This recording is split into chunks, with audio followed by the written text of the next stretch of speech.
क्या 2024 का चुनाव हो चुका है? कोई भी सर्वे लाइए, कोई भी डेटा लाइए, अब कोई फर्क नहीं पड़ता। सत्ता पक्ष के लोगों को ये कहना कि अब की बार 400 पार की जगह उनको अब ये कहना चाहिए अब की बार 543, क्योंकि अब कोई मतलब नहीं है कि विपक्ष में कौन है, कोई मतलब नहीं है कि विपक्षी पार्टी कौन चुनाव लड़ेगी, क्योंकि लोकतांत्रिक का कोई मतलब नहीं रह गया है। अब विपक्ष में कोई चेहरा नहीं रहेगा। पहले एक मुख्यमंत्री जेल गया, अब आज दूसरा मुख्यमंत्री भी जेल गया। अब तब जब जिसके भी सर में ईडी की तलवारें लटकती रहती हैं, चुनाव आते आते चुनाव होने तक कब कौन सा नेता जेल चला जाएगा कहा नहीं जा सकता, क्योंकि सभी के सर पे करीब करीब ईडी की तलवारें लटक रही हैं। और आज ईडी की तलवार ने एक और मुख्यमंत्री को जेल के अंदर कर दिया। हालांकि आज ही सुप्रीम कोर्ट ने भले ही केजरीवाल को राहत नहीं दी थी, लेकिन उन्हें उनकी अर्जी को गलत भी साबित नहीं किया था। एक वक्त दिया गया था, तो फिर क्यों आज अचानक ही शाम को ईडी मुख्यमंत्री अरविंद केजरीवाल के घर पे चली आती है? पूरा एरिया, मुख्यमंत्री निवास का पूरा एरिया छावनी में तब्दील हो जाता है। जैसे जैसे आम आदमी पार्टी के कार्यकर्ताओं को पता चलता है कि उनके मुख्यमंत्री अरविंद केजरीवाल के घर पर ईडी की रेड पड़ी है, पूरा इलाका छावनी में तब्दील हो चुका है। सभी अरविंद केजरीवाल के दफ्तर में चले आते हैं, उनके घर के पास चले आते हैं। देखकर सभी को अंदाज़ा हो जाता है कि अरविंद केजरीवाल की गिरफ्तारी आज होनी ही होनी है। और आखिर अंत में वही हुआ कि अरविंद केजरीवाल की गिरफ्तारी हो गई। जिस तरीके से लगातार ही देखा जा रहा है कि एक एक करके विपक्ष के बड़े चेहरे जेल के अंदर जा रहे हैं, और जो नहीं जा रहे हैं उनके पार्टी के खाते को फ्रीज कर दिया जाता है। यानी कमर तोड़ी जाती है, रीढ़ की हड्डी तोड़ी जाती है कि बस किसी भी तरीके से चुनाव में वो ठीक से लड़ ना पाए, कहीं ना कहीं उनकी अड़चनें होगी। फिलहाल देखना है कि 2024 में और कितने चेहरे सलाखों के पीछे जाते हैं और कितने लोग इस चुनाव में, लोकसभा चुनाव में अपने कदम को पीछे कर लेते हैं। आखिर जिसका दर्द था अरविंद केजरीवाल को वही हुआ और वे जेल के सलाखों के पीछे गए हैं। तो वहीं आम आदमी पार्टी के नेता आतिशी ने कहा है कि उन्हें पहले से ही अंदेशा था कि अरविंद केजरीवाल को जेल होगी और अब वे कोर्ट का दरवाज़ा खटखटाएंगी और एक विशेष अदालत के तहत वे चाहेंगे कि आज रात को ही इस केस में सुनवाई हो। फिलहाल देखना दिलचस्प होगा कि अरविंद केजरीवाल की सुनवाई, क्योंकि एक मुख्यमंत्री भी हैं, क्या उनकी सुनवाई आधी रात को होगी, क्योंकि ऐसा पहली बार नहीं होगा जब कोर्ट का विशेष अदालत रातों में लगता हो। फिलहाल देखना होगा कि अरविंद केजरीवाल के मुद्दे पर क्या कुछ होता है।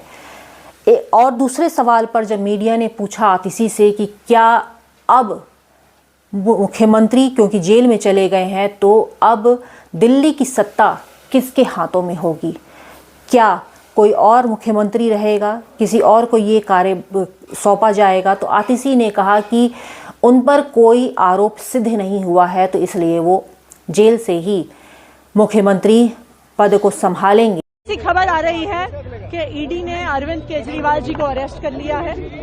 ये बिल्कुल साफ था, जितनी भारी संख्या में पुलिस आई थी, जितनी भारी संख्या में पैरामिलिट्री फोर्सेस यहाँ पे स्टेशन थे, कि आज ईडी अरविंद केजरीवाल जी को अरेस्ट करने के लिए आ रही है। अरविंद केजरीवाल का अरेस्ट भारतीय जनता पार्टी की और प्रधानमंत्री नरेंद्र मोदी जी की एक राजनीतिक साजिश है। प्रधानमंत्री नरेंद्र मोदी जी को अगर किसी एक नेता से डर लगता है तो वो नेता अरविंद केजरीवाल है।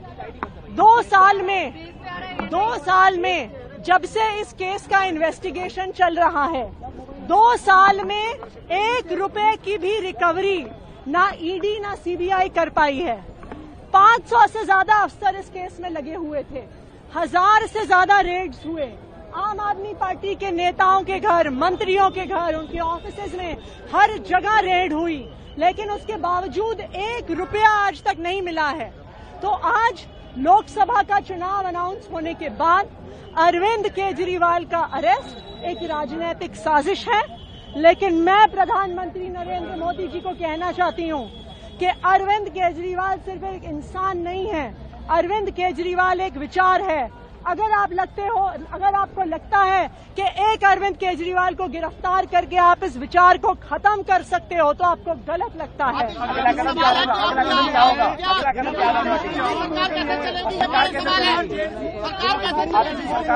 अरविंद केजरीवाल जी दिल्ली के मुख्यमंत्री थे, दिल्ली के मुख्यमंत्री हैं और दिल्ली के मुख्यमंत्री रहेंगे। हमने शुरू से स्पष्ट किया है कि अगर जरूरत पड़ेगी तो अरविंद केजरीवाल जी जेल से सरकार चलाएंगे। कोई भी ऐसा कानून नहीं है जो उन्हें जेल से सरकार चलाने से प्रोहिबिट करता है। उनका कोई कन्विक्शन नहीं हुआ है, उनका कोई कन्विक्शन नहीं हुआ है। वही दिल्ली के मुख्यमंत्री रहेंगे, ये लड़ाई चलती रहेगी। कानूनी लड़ाई यानी कि मुख्यमंत्री अपने पद से इस्तीफा नहीं देंगे, ये आपने क्लियर कर दिया है।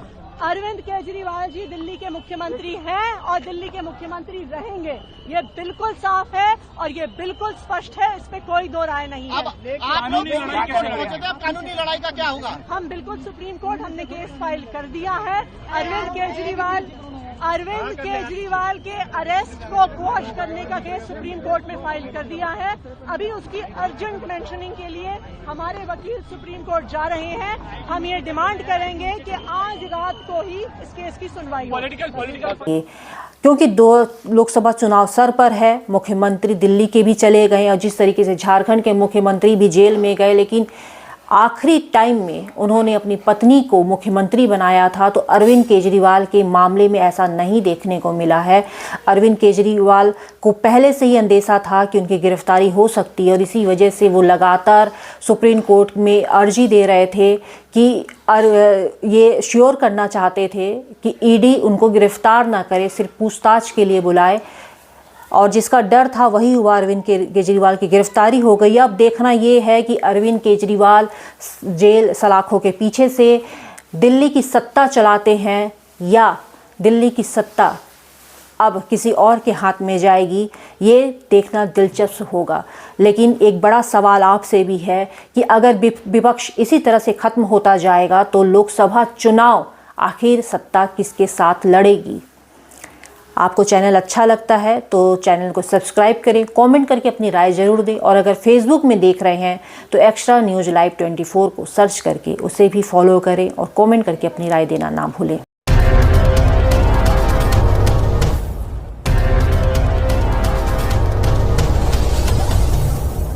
Good morning friends, my name is Nitin Singh. I am from KIPM College of Engineering and GITA Gorakhpur. I want to tell you guys that now our college, KIPM College is now NBA accredited in whole Purvanchal.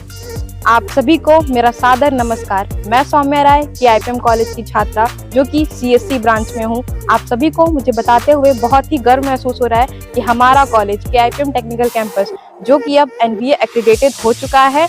तो आप यहाँ आएँ, यहाँ की शिक्षा का लाभ लें और अपने करियर में एक नई ऊंचाइयों को प्राप्त। KIPM college of engineering and technology Gita Gorakhpur NBA द्वारा स्वीकृत पूर्वांचल का एकमात्र संस्थान है जहां पर बच्चों को गुणवत्तापूर्ण शिक्षा, national and international top multinational कंपनियों में प्लेसमेंट और हाईली क्वालिफाइड फैकल्टी द्वारा पठन पाठन का कार्य कराया जाता है।